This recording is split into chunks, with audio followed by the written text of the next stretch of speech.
Good morning to you. It's 4:30. Thank you for joining us on WUSA 9 and streaming on WUSA 9 Plus. I'm Allison Seymour. Happening right now, President Donald Trump calling on Congress to extend the federal surge of officers in the district, what they would need to do as they return to session today. Our Spanish-speaking staff feels targeted. Teachers swapping hall passes for passports, the steps one school is taking to shield students and staff as ICE agents patrol D.C. streets. Okay, a toucan, a toilet in Arlington firefighters. How one pet's wild adventure turned into a rescue. You have to see. WUSA 9 News at 4:30 starts now. And we begin at 4:30 with a live look over the district. Another chilly start, but our beautiful weather will stick around. Good morning, I'm Wisdom Martin. Is President Trump's crime crackdown really working? These numbers prove the president's bold actions to make D.C. safe and beautiful again are working. The White House says yes, but a recent surge in crime suggests otherwise, with multiple shootings hitting the district in the last 24 hours. Good morning, I'm Simone D'Alba. A heroic rescue caught on camera, all driven by dad instincts. I could feel it in him, the relief, as soon as he got into my arm. A young boy spotted alone at an amusement park monorail track, then one man sprang into action. Good morning, I'm Allison Seymour, and today marks an important day in American and world history, the end of World War II 80 years ago. What's happening to honor this historic moment? WUSA 9 News at 5 starts now. September's here and it's back to the grind. But don't worry, we're up early to make sure you have all the info you need. I'm watching Storm Tracker 4 and the temps, so you're ready when you walk out the door. We'll keep your morning moving along. So wake up with us. On Today in New York. The U.S. Space Command headquarters will move to the beautiful locale of a place called Huntsville, Alabama. A decision President Trump says was, quote, 7 years in the making, moving Space Command out of its home in Olympic City, USA. This is not a fatal blow to our space and our airspace economy in Colorado, but it certainly will hurt. Right now at 10, the fight for Space Command, plus a look at how lawmakers here in Colorado are responding to the move. Almost 2,000 jobs is a hit, for sure. Are we really fulfilling the mission of Space Command? Tonight we hear from an economist who explains the impact this will have on jobs and the housing market in the Pikes Peak region. We don't know for sure with all of the operations how much of it's going to remain here. Colorado Springs may be saying goodbye to Space Command, but that doesn't mean it's also saying goodbye to Space Force. In just a bit, I'll explain the difference between the two. We have all that and more right now on News 5 at 10. This is KOAA News 5 at 10. Good evening and thanks for joining us for News 5 at 10. I'm Bill Folsom. After years of back and forth, President Trump made the announcement earlier today.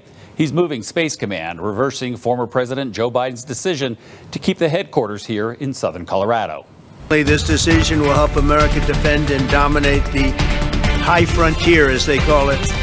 From the Oval Office, President Trump announces Space Command is moving, reversing a decision by former President Biden.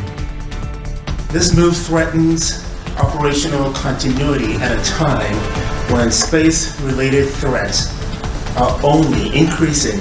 But the best place for Space Command is Huntsville, Alabama. Tonight we have reaction from Colorado Springs to Huntsville about the impact this planned move will have. Also, Barry Morphew, the man accused of killing his wife Suzanne, appears in court. What a judge decided about his bond and how much evidence both sides there is to go through tonight. Live from Southern Colorado's Alert Station, KKTV 11 News starts right now. And I am thrilled to report that coverage you can count on. This is Way 31 News at 10.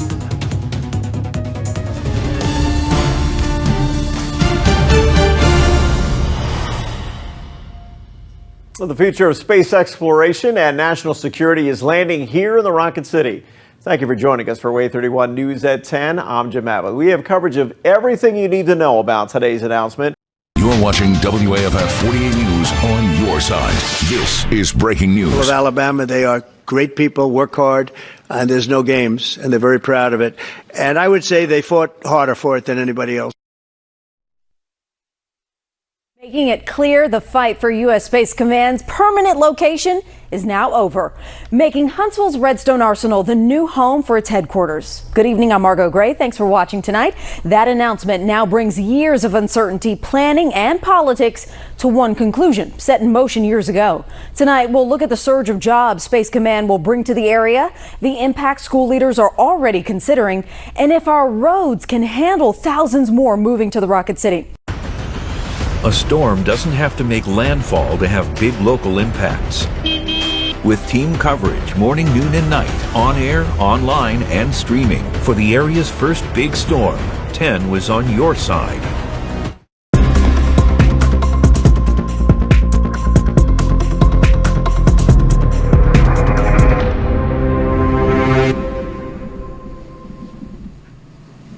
Hello and welcome to Behind the Story. I'm your host, Eli Sherman.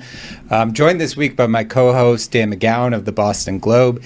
And our guest is the one and only Ian Donis, a longtime political reporter with the Public's Radio and Rhode Island PBS. Ian, welcome to the show. Happy to be here, Eli. So we're excited to have you on. Everyone's getting back to school, into the mix of things after a long summer. And of course, from the heart of Philly, this is CBS News Philadelphia. Fire rips through several apartment buildings in Reading. Now dozens of people can't go back into their homes. Good afternoon, everyone. I'm Jim Donovan. The fire started just after 1 o'clock this morning, and it spread quickly. Firefighters were working for hours to try and get the flames under control. CBS News Philadelphia reporter Ray Strickland is at the scene with the very latest. Good afternoon, Ray. On our broadcast tonight, Lowell lockdown. Police on the campus of UMass Lowell after a reported shooter, and there's a new development. ATV, you're down with me. Providence clamping down on the illegal street riders. Power Coffee, the new ingredient Starbucks is serving up.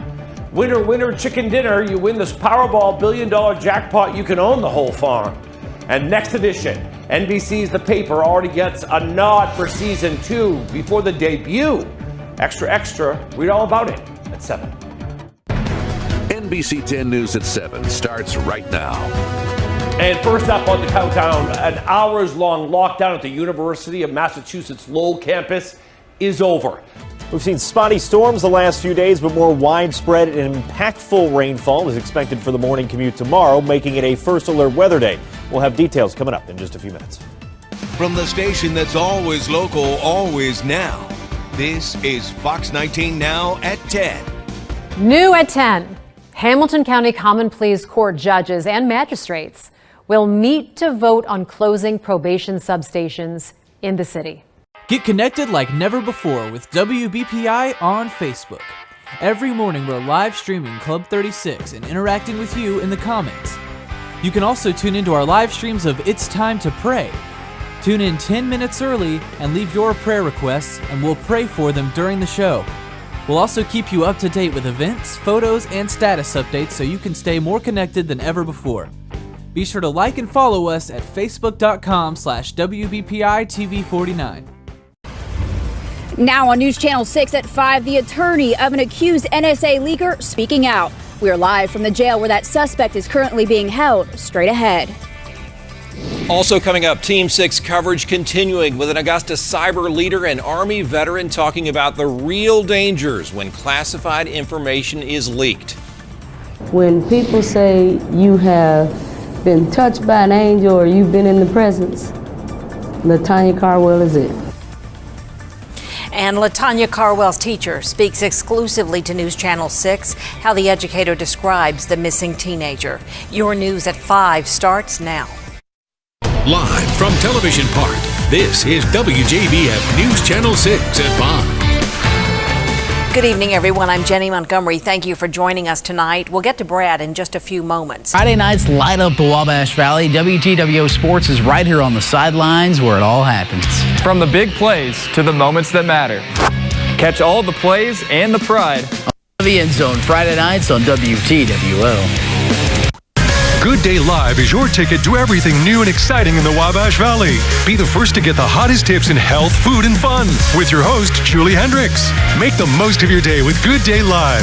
Weekdays at 11 a.m. only on WTWO. It's a wet Wednesday for much of the day. Your weather authority has details on the storm still to come. And President Trump defending the decision to strike an alleged drug boat at sea. We have his message from the Oval Office. A boy's life saved by his sister after he's bitten by a shark. How quick thinking helped keep him alive. And performance pushed. Why Lady Gaga said tonight's show was a no-go. The one and only Local 10 News starts right now. The Florida Department of Health, in partnership with the governor, is going to be working to end all vaccine mandates in Florida law. All of them. A major move announced by Florida Surgeon General. The state wants to make every vaccine optional, but state law will have to be changed to make that a reality. And if it succeeds, Florida would be the first state in the union to end the requirement of certain vaccines for school students. Local 10's Aaron Maben has details on the Surgeon General's announcement today. Aaron.